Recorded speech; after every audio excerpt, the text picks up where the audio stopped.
koneksi antar materi modul 2.1. Assalamualaikum warahmatullahi wabarakatuh. Saya Dian Anggraini, calon guru penggerak angkatan 9 dari Kota Bekasi.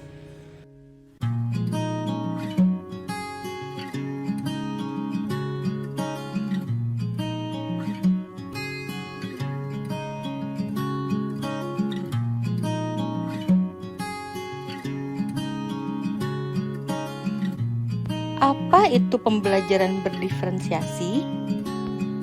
Dari beberapa sumber yang saya pelajari, ada beberapa pengertian pembelajaran diferensiasi. Yang pertama adalah proses komprehensif dan fleksibel yang mencakup perencanaan, persiapan, dan penyampaian pengajaran untuk mengakomodasi keragaman kebutuhan belajar murid di kelas. Yang kedua, pembelajaran terdiferensiasi dalam konteks kurikulum merdeka adalah pendekatan yang memungkinkan guru untuk merancang pengalaman belajar yang relevan, menantang, dan bermakna bagi setiap siswa di dalam kelas. Ketiga, pembelajaran yang memberi keleluasaan pada siswa untuk meningkatkan potensi dirinya sesuai dengan kesiapan belajar, minat, dan profil belajar siswa tersebut. Kemudian yang terakhir adalah pendekatan yang mengakui bahwa setiap siswa memiliki kebutuhan dan kemampuan yang berbeda-beda. Jadi di sini saya menggarisbawahi ada 4 poin mengenai pembelajaran berdiferensiasi. Pertanyaan selanjutnya, bagaimana pembelajaran berdiferensiasi dapat dilakukan di kelas? Itu dengan menentukan tujuan pembelajaran, manajemen kelas, menciptakan lingkungan belajar yang mengundang, merespon kebutuhan belajar murid, dan melakukan penilaian. Juga dengan menerapkan 3 strategi untuk mendiferensiasi pembelajaran. Pertanyaan selanjutnya, bagaimana pembelajaran berdiferensiasi dapat memenuhi kebutuhan belajar murid dan membantu mencapai hasil belajar yang optimal? Dikatakan bahwa pelaksanaan pembelajaran diferensiasi di kelas, guru harus mampu mengkategorikan kebutuhan belajar murid.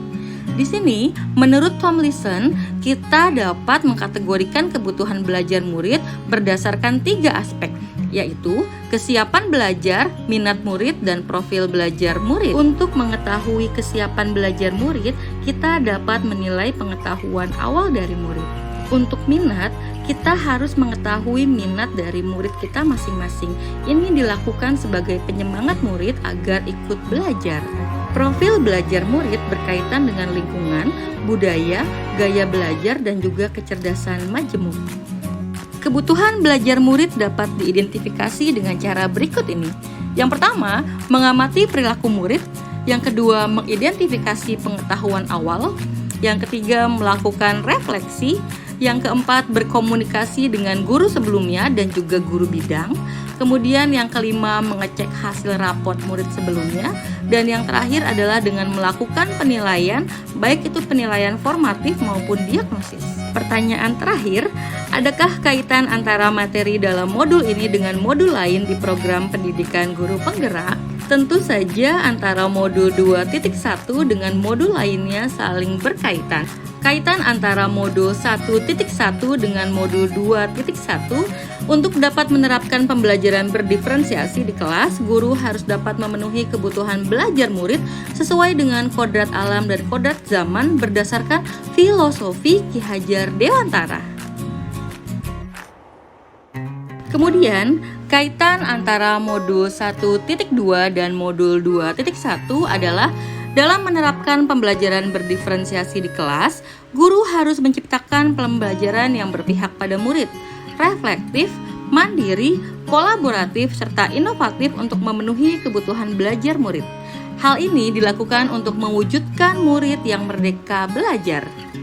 Kemudian, kaitan antara modul 1.3 dengan modul 2.1 adalah pembelajaran berdiferensiasi dapat menjadi salah satu strategi untuk mewujudkan visi guru penggerak yang berpihak pada murid.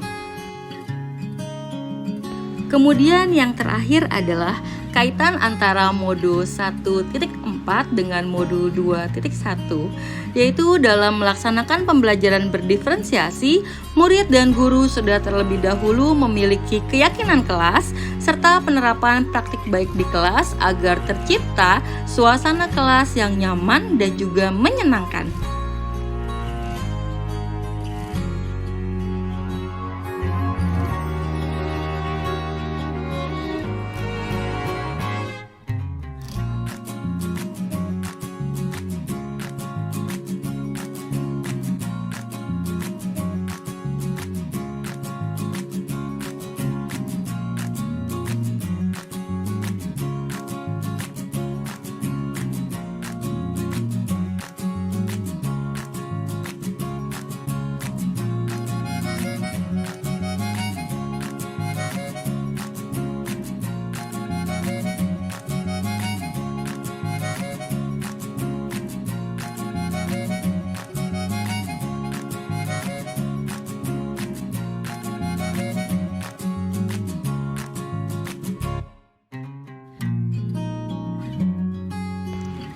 Sekian pemaparan dari saya. Terima kasih.